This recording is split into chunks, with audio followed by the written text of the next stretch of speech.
ladies and gentlemen, Jacob Licklider here. It's Sunday, just about, a little after, nearly close to midnight. But that does mean another episode of Series 12, the penultimate episode, Ascension of the Cybermen, written by Chris Chibnall, directed by Jamie Magnus Stone, and of course, reacted to by me. First things first, spoilers for the episode. I know it just aired. But still, especially this one, I don't think I can do it without spoilers. So, please, if you haven't watched the episode, go watch it, and come back here and watch the video. And second of all, because YouTube in 2019, YouTube was caught data mining underage users, violating the Children's Online Privacy Protection Act. I have to make sure, and it enacted a new policy to scapegoat creators, I have to make sure this is said right at the top, that this video is not meant for children. Doctor Who is a family show, of course, and children can watch it, but this video and all the videos on my channel are coming at it from an adult perspective with a potential discussion of adult themes and topics, so viewer discretion is advised. And thirdly, I apologize for my slightly hoarse voice and just perhaps the low energy of this reaction. I am currently in the orchestra pit for a musical, and tonight I had practice, so I literally just finished watching the episode so late afterwards, and I play trumpet, so I'm kind of out of breath. And I was kind of low energy and a little bit watching this episode, so if I do get anything wrong, please feel free to correct me. I'm going to try to rewatch this by the finale air date next Sunday, but I can't make any promises because dates not matching up nicely. That out of the way, let's get right into it. So I'm going to start out this video with a call out to Dylan, aka Lord Slar, who is a friend of mine. I think you're wrong about this episode. You didn't like it. I did. I think it wasn't amazing. It's definitely not the best of this season. I mean, and I will agree, it's a step down from last week. Last week was excellent. The last 2 weeks have been so high energy and fun, like amazing episodes, that a step down like this perhaps doesn't feel right. And that might be why I think you are overreacting to this as crap, as you so put it on Twitter, essentially. I'm kind of misquoting you. Sorry, Dylan, I'm out of it. But and what do I mean by this? There's a lot going on here. Ascension of the Cybermen essentially juggles 3 plots. There's a plot with essentially the Doctor and Ryan on Earth in the far future, who's been decimated after the cyber wars. There's the plot with Yasmin and Graham on a cyber ship, and there is a plot with Brendan. I think he's Irish. I think that was the accent. I couldn't tell. Again, I was kind of out of it for half the episode. And we see him grow up and do his life. And have his life scarred. We're going to talk about Brendan's storyline first, because it's the one that is the most set up for, I think, the idea of the lone Cyberman, which we met last week. Now, I'm not sure if Brendan is the lone Cyberman.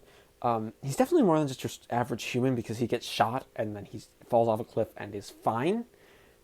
Like, that's the thing that happens. It doesn't get explained because this is clearly set up for next week as well, because again, there's a lot going on here, and that is where I do think I will take issue that there may be just too much going on for only a 2-parter, especially with the end twist, which I will get to. I promise I will get to it. But yeah, he's an interesting character. He's a character.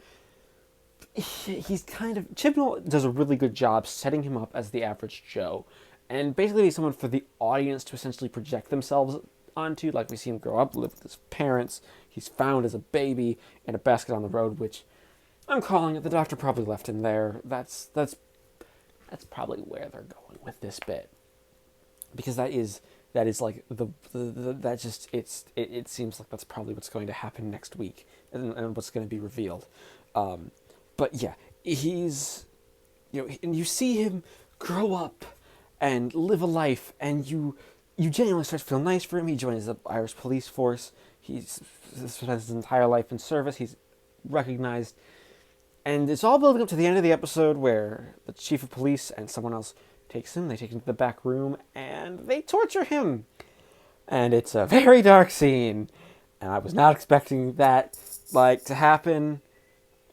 I think that means he's being converted into the lone Cyberman. But I am genuinely not sure. It could be experimentation because they realize he died and came back to life. He was shot through his chest at point blank range and fell off a cliff. He's clearly dead. I'm not entirely sure. Please in the comments tell me if I'm wrong. Again, there's some things that just didn't necessarily make sense that I think I might have just missed as a viewer, and in the state I was when watching the episode, if that makes sense, because it is definitely an episode like that.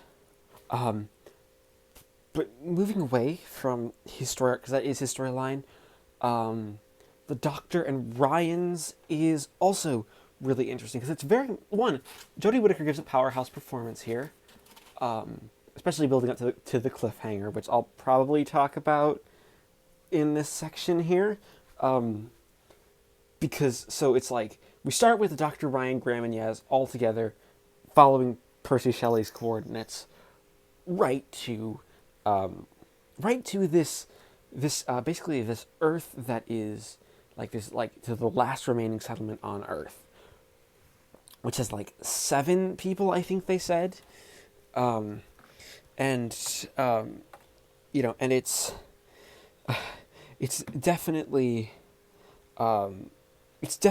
a an interesting idea for a settlement that the Cybermen have totally defeated humanity so much that humanity is so desperately defeated that this is this almost not even ragtag group, just this tired group of people is there, and the only thing left of the human race, which is just so weird and so sad, and the Doctor and Ryan end up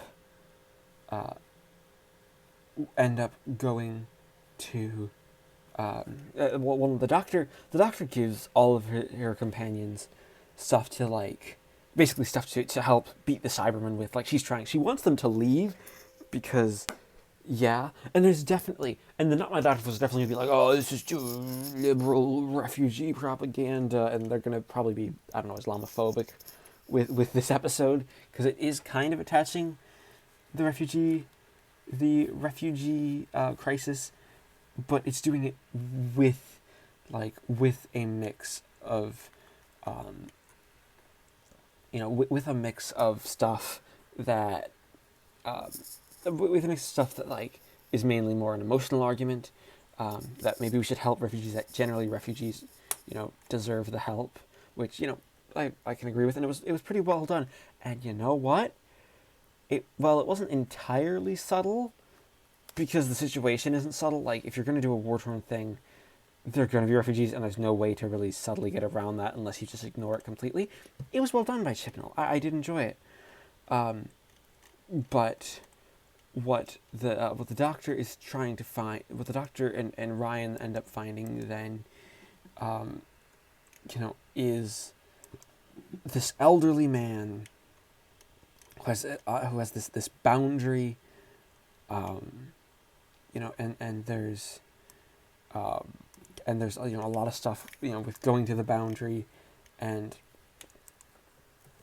essentially finding the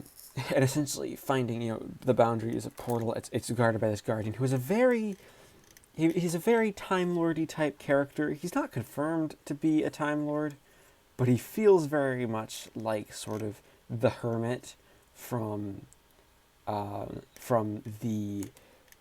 Worm Revelation. Shout out to the novel adaptations, because that's what I do. The character's called Ko Sharmus, who is basically a ferryman who he helped humans. He helped people get through the portal, and of course that's when we build to the cliffhanger.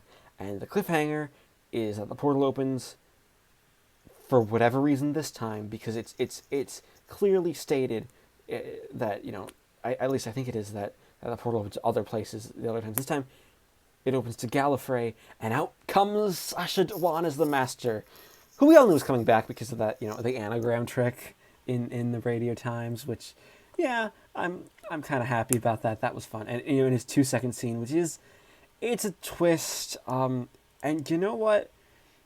If we didn't, if we didn't pick up on the anagram, it would be amazing. The big problem is that the story is one of those things where you have the general, you have the general things like that going, and it's interesting the way it's set up, and I really, really like that, just how that's the cliffhanger with Gallifrey in the background, that everything's about to change. And having Sacha Dhawan back for the finale, it's great. He was amazing in Spyfall. He's amazing here. Now, Yasmin and Graham's plot line is a bit different. It's them who, it's that the two of them have this, the two of them have this idea, plot where they're on like a cyber ship, basically kind of doing a high action version of the early bits of Earthshock and a bits of Tomb of the Cybermen. And I'm gonna be honest, the Cybermen here are kind of the weakest link. Like, they just, when they get on screen, they don't do much, partially because we've already seen them. Like, there isn't as much body horror to play up because people are already converted. Like, so they're kind of generic. It isn't, like, as bad as, say, in Silver Nemesis or Nightmare in Silver. They also get a redesign, which I will talk about briefly. I think the redesign is alright. I wish there was a little more body horror with it. And I don't like the weird spikes on the shoulders, but I do like the faceplate harkening back to the Invasion. It's a nice kind of mix of 60s and 80s designs. And I will say, the direction by Jamie Stone in this episode is amazing. I love the way the cold open shifted to the title sequence. Yeah, people on Twitter are making fun of it, but yeah, it's a fun shot. And I got a kick out of it. So, I guess that's all that matters.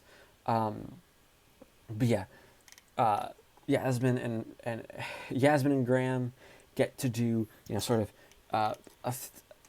an Earthshock like plot where they're all like literally piloting a cyber ship, which is why we see Yasmin and Ryan in like the cyber conversion unit things. That was some really clever misdirection, because that's like their pilot things, which I think I will say I actually really like. And they both have, actually, Yasmin actually has a really fun time in this episode. Like, she's really fun to watch. I know, weird, right? It almost took 2 seasons, basically. But yeah, overall, and the music by Segan Akinola through this entire thing, it's probably the most orchestral he's gone, but mainly the orchestral stuff I'm talking about is strings. He's using some really nice strings and just some nice little lay motifs scattered here and there. I think there's one point with the Cybermen where he kind of did harken back a little bit to Murray Gold's Cybermen theme, the one for the Cybermen. I can't hum it because I'm musiced out for the day. I just practiced for a show for 4 hours.